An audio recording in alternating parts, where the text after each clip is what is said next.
தீபம் அகர்பத்தி ஒரு தெய்வீக அனுபவம். 2027 ஜூன் வரைக்கும் ஸ்டாலின் அவர்களுக்கு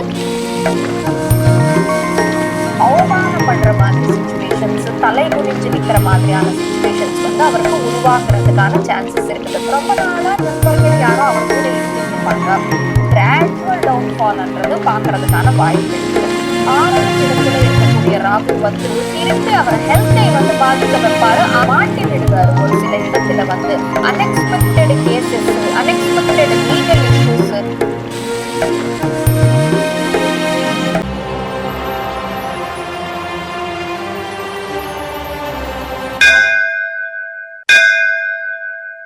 பக்தி கிளிட்ஸ் நேயர்கள் அனைவருக்கும் வணக்கம். நான் உங்கள் ஜோதிடர் வர்ஷினி. முதல்ல என்னோட தமிழ்ல தவறுகளு தடுமாற்றங்களே இருக்கணும். காரணம், என்னோட பூர்வீகம் தமிழ் இல்லை. அதனால என்னோட தமிழ்ல ஏதாச்சும் குறைபாடுகள் இருந்தா என்னை மன்னிச்சிடுங்க. இப்போ நமக்கு தேர்தல் முடிஞ்சிச்சு, தேர்தலோட ரிசல்ட்ஸ் கூட வந்துருச்சு. இதன் பிறகு இந்த 4 முதலமைச்சர்கள் வேட்பாளர்களுக்கு எப்படி நமக்கு இருக்க போகுது சொல்லிட்டு இந்த 4 தலைவர்களோட ஜாதகம் பத்தி நம்ம பேசுவோம். நம்மளோட முன்னாள் முதல் அமைச்சர் ஸ்டாலின் அவர்களுக்கு ஜாதகம் கட்டம் எப்படி இருக்க போகுது சொல்லிட்டு நம்ம பார்ப்போம். ஸ்டாலின் அவர்கள் பிறந்தது பாத்தீங்கன்னா விருச்சிக லக்னம், ராசி சிம்மம். முதல்ல நம்ம ராசிக்கு வருவோம். இப்போ ராசிப்படி அவருக்கு கோச்சாரம் எப்படி இருக்குது? 8ஆம் இடத்துல சனி பெயர்ச்சி ஆயிட்டு இருக்காரு. மார்ச் 29ஆம் தேதி 2025ஆம் ஆண்டுல இருந்து 2027 ஜூன் வரைக்கும் ஸ்டாலின் அவர்களுக்கு 8ஆம் இடத்துல சனி பெயர்ச்சி ஆவாரு. அப்படியே குரு பகவான் 11ஆம் இடத்துல மே 14ஆம் தேதி 2025 இருந்து பெயர்ச்சி ஆயிட்டு இருக்காரு. இந்த 2026ஆம் ஆண்டு ஜூன் 2க்கு பிறகு 11ஆம் இடத்துல இருந்து 12ஆம் இடத்துக்கு பெயர்ச்சி ஆயிட்டு போவாரு. அப்படியே ராகு கேத்து பாத்தீங்கன்னா கேத்து ராசியில பெயர்ச்சி ஆயிட்டு இருக்காரு. ராகு என்னன்னா 7ஆம் இடத்துல பெயர்ச்சி ஆயிட்டு இருக்காரு. ஸ்டாலின் அவர்களுக்கு இந்த டிசம்பர் 5ஆம் தேதி கேத்து 12ஆம் இடத்துக்கு போவாங்க. ராகு 7ஆம் இடத்தை விட்டுட்டு 6ஆம் இடத்துக்கு பெயர்ச்சி ஆயிட்டு போவாங்க. இது இவருக்கான ராசிக்கான கோச்சார பிளேஸ்மெண்ட்ஸ் சொல்லிட்டு சொல்லலாம். இப்போ இந்த கோச்சார பிளேஸ்மெண்ட்ஸ் இவருக்கு எப்படிப்பட்ட பலன் கொடுக்க போகுது? இப்போ முதல்ல நம்ம சனிக்கு வருவோம். சனி பகவான் அஷ்டமத்துல அவருக்கு பெயர்ச்சி ஆயிட்டு இருக்காரு. அஷ்டம சனி தோஷம்ன்றது அவருக்கு நடந்துட்டு இருக்குதுங்க. அஷ்டமம் பாத்தீங்கன்னா திருட்டுக்கு சம்பந்தப்பட்ட இடம், ஏமாற்றங்களுக்கு சம்பந்தப்பட்ட இடம். அப்படியே அதிக பண செலவு, முக்கியமா என்னன்னா ஏதாவது ஒரு வகையில ஆக்சிடென்ட்ஸ் வகையிலவோ ஹெல்த் இஷ்யூஸ் வகையிலவோ ஹாஸ்பிட்டல்ஸ் ட்ரீட்மெண்ட்ஸ்க்கான இடம் சொல்லிட்டு சொல்லலாங்க அஷ்டமம். அதுக்கப்புறம் அஷ்டமம் டிஃபேமேஷன்ஸ்க்கு சம்பந்தப்பட்ட இடம் சொல்லிட்டு சொல்லலாங்க. இப்போ அஷ்டம சனி நடக்கும் போது என்ன மாதிரியான தொல்லைகள் இருக்கும்? அஷ்டமம் டிஃபேமேஷன், இன்சல்டிங் சிச்சுவேஷன், அவமான பண்ற மாதிரி சிச்சுவேஷன்ஸ், தலை குனிஞ்சு நிக்கிற மாதிரியான சிச்சுவேஷன்ஸ் அவருக்கு உருவாக்குறதுக்கான சான்சஸ் இருக்குதுன்னு சொல்லிட்டு சொல்லலாங்க. அப்படியே அஷ்டமம் திருட்டு ஏமாற்றங்களுக்கு சம்பந்தப்பட்ட இடம். திருட்டன்னா அவரோட வீட்டுல திருடர்கள் நுழைஞ்சு திருட வேண்டிய அவசியமே இல்லைங்க. ஏமாற்றங்கள் நடக்கும். அது என்ன மாதிரி ஏமாற்றங்கள் ஆகலாம்னா, அவருக்கு இருக்கிற ஒரு அரசியல் நிலைமைப்படி ரொம்ப நாளா நண்பர்கள் யாரோ அவர் கூட இருந்துட்டு இருப்பாங்க. இப்போ இவங்க நம்ம கட்சி விட்டு போயிடவே மாட்டாங்க நினைச்சவங்க கூட இந்த டைம்ல போயிடலாம். அவருக்கு ரொம்ப துணையா இருக்கிறவங்க கூட இந்த டைம் பீரியட்ல அவருக்கு துணையா நிக்காம போகலாம்.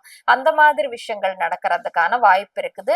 அப்படியே உடல் ரிலேட்டடான பாதிப்புன்றது இருக்கிறதுக்கான வாய்ப்பு இருக்குதுங்க. எதுக்குன்னா அவருக்கு ஏஜ் பாத்தீங்கன்னா அவருக்கு 70 கிட்டக்க 70 தாண்டிச்சு. அப்படியே அஷ்டமத்துல சனி பகவான் பெயர்ச்சி ஆயிட்டு இருக்கும் போது ஹாஸ்பிட்டல்ஸும் மெடிகேஷன் ட்ரீட்மெண்ட்டும் கட்டாயமா கொடுப்பாங்க. சோ உடல் வகையில பாதிப்புன்றது கொடுப்பாரு சனி பகவான் இங்க அவருக்கு. அப்படியே வேற என்ன கொடுப்பாருன்னு பாத்தீங்கன்னா பண செலவு, டவுன்ஃபால். அஷ்டமத்துல சனி பகவான் போகும்போது பெரிய பெரிய தொழிலதிபர்கள் கூட டவுன்ஃபால்ன்றது ஃபேஸ் பண்ணுவாங்கங்க. கிராஜுவல் டவுன்ஃபால்ன்றது பாக்குறதுக்கான வாய்ப்பு இருக்குது. இப்போ குரு பகவானுக்கு நம்ம வருவோம்.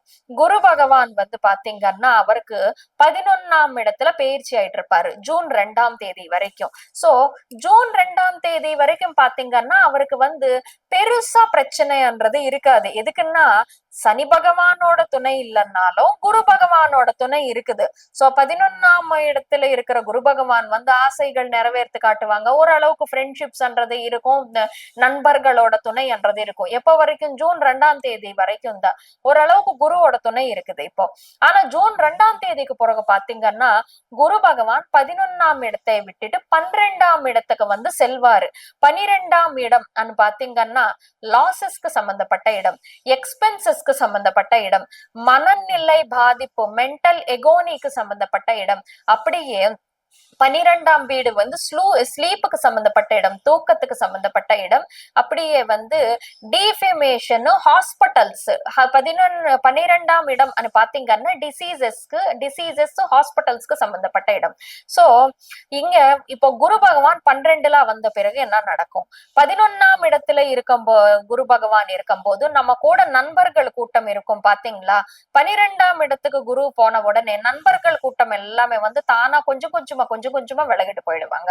அப்படியே 12ஆம் இடத்துல இருக்கிற குரு பகவான் வந்து டிசீசஸ் முக்கியமா, ஏன்னா ஹாஸ்பிட்டல்ஸ் டிசீசஸ் இடத்துல குரு பகவான் பெயர்ச்சியாக போறாரு. சனி பகவான் ஏற்கனவே வந்து இந்த ஆபரேஷன் தியேட்டர்ஸ், ஹாஸ்பிட்டல் ட்ரீட்மெண்ட்ஸுக்கான இடத்துல வந்து பெயர்ச்சி ஆயிட்டு இருக்காரு. சோ மிக முக்கியமா பாத்தீங்கன்னா உடல் வகையில அவருக்கு ரொம்ப பாதிப்புன்றது ஏற்படுறதுக்கான வாய்ப்பு உண்டுன்னு சொல்லிட்டு சொல்லலாங்க ஸ்டாலின் அவர்களுக்கு. அப்படியே 12ஆம் இடத்துல வந்து குரு பகவான் பெயர்ச்சி ஆயிட்டு இருக்கும் போது வந்து அது ஒரு வகையான ஃபேஷியல் டிஃபேமேஷன். சோ டிஃபேமேஷன் முக்கியமா கொஞ்சம் இன்சல்டிங் சிச்சுவேஷன்ஸ், அனாவசியமான பழி, இந்த மாதிரி விஷயங்கள் எல்லாம் அவர் அனுபவிக்கிறதுக்கான வாய்ப்பு இருக்குதுன்னு சொல்லிட்டு சொல்லலாங்க ஸ்டாலின் அவர்களுக்கு. அப்புறமா பணம் வந்து பயங்கரமா செலவழிக்க வைப்பாரு குரு. ஏன்னா 12ஆம் இடம் சொன்னாலே வந்து லாசஸ், எக்ஸ்பென்சஸ்க்கு சம்பந்தப்பட்ட இடம். அது கட்சி வகையில ஆகலாம், இல்லாட்டி வந்து அவருக்கு இப்போ ஏற்பட போற ஒரு ஹெல்த் வகையான விஷயத்துல ஆகலாம். அப்படியே வந்து அவருக்கு வந்து இந்த ஒரு அவருக்கு ஏற்பட போற ஹெல்த் வகையான விஷயத்துல கூட ஆகலாம் சொல்லிட்டு சொல்லலாங்க. இப்போ ஸ்டாலின் அவர்களுக்கு வந்து இது ராசிப்படி பெயர்ச்சிகள் பாத்தீங்கன்னா சுத்தமா குருவோட துணையும் இல்ல, சனி பகவானோட துணையும் இல்லன்னு சொல்லிட்டு சொல்லலாங்க. இப்போ அவருக்கு வந்து ராகு கேது எப்படி இருக்காங்க பாத்தீங்கன்னா, ராகு வந்து 7ஆம் இடத்துல ராகு இருக்கும் போது வந்து நமக்கு கொஞ்சம் ஓரளவுக்கு வந்து என்னன்னா ஃபாரின் ரிலேட்டட் ஃப்ரெண்ட்ஷிப்ஸ், அவருக்கு வந்து அவர் கூட இருக்கிற துணைன்றது விலகி போனாலுமே சரி, கூட இருக்கிற நண்பர்கள் விலகி போனாலுமே சரி, கொஞ்சம் சென்ட்ரல் லெவல்ல ஃப்ரெண்ட்ஷிப்ஸ், இல்லாட்டி வந்து ஃபாரின் லெவல்ல என்ஆர்ஐ லெவல்ல ஃப்ரெண்ட்ஷிப்ஸ்ன்றது 7ஆம் இடத்துல ராகு செல்லும் போது அமையும். வெளிநாடு நண்பர்கள்ன்றது அமைவாங்க. ஆனா டிசம்பர் 5 வரைக்கும் பாத்தீங்கன்னா 7ஆம் இடத்து ராகு இருக்கும்போது கொஞ்சம் பிரச்சனை தான்.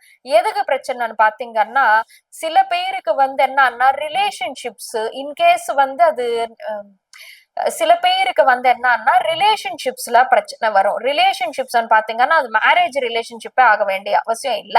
பார்ட்னர்ஷிப் பிசினஸஸ் ஏதாச்சும் பண்ணிட்டு இருந்தாலும் பார்ட்னர்ஸ் கூட கொஞ்சம் ஒரு சில சண்டைகள், அப்படியே கருத்து வேறுபாடுன்றது வர்றதுக்கான வாய்ப்புண்டுன்னு சொல்லிட்டு சொல்லலாங்க. அப்படியே ஃப்ரெண்ட்ஷிப்ஸ், நண்பர்களுக்கு இடையில வந்து கொஞ்சம் பிரச்சனைன்றது வர்றதுக்கான வாய்ப்புண்டுன்னு சொல்லிட்டு சொல்லலாங்க. ஆனா வெளிநாட்டு நண்பர்களோட துணைன்றது இருக்கும், வெளிநாட்டுல தங்குற நண்பர்களோட துணைன்றது இருக்கும், உள்நாட்டுல தங்குற நண்பர்களோட நண்பர்கள் கூட கருத்து வேறுபாடுன்றது அவருக்கு வர்றதுக்கான வாய்ப்புண்டுன்னு சொல்லிட்டு சொல்லலாங்க. டிசம்பர் 5க்கு பிறகு பாத்தீங்கன்னா ராகு 7ஆம் இடத்தை விட்டுட்டு வந்து 6ஆம் இடத்துக்கு செல்வாரு.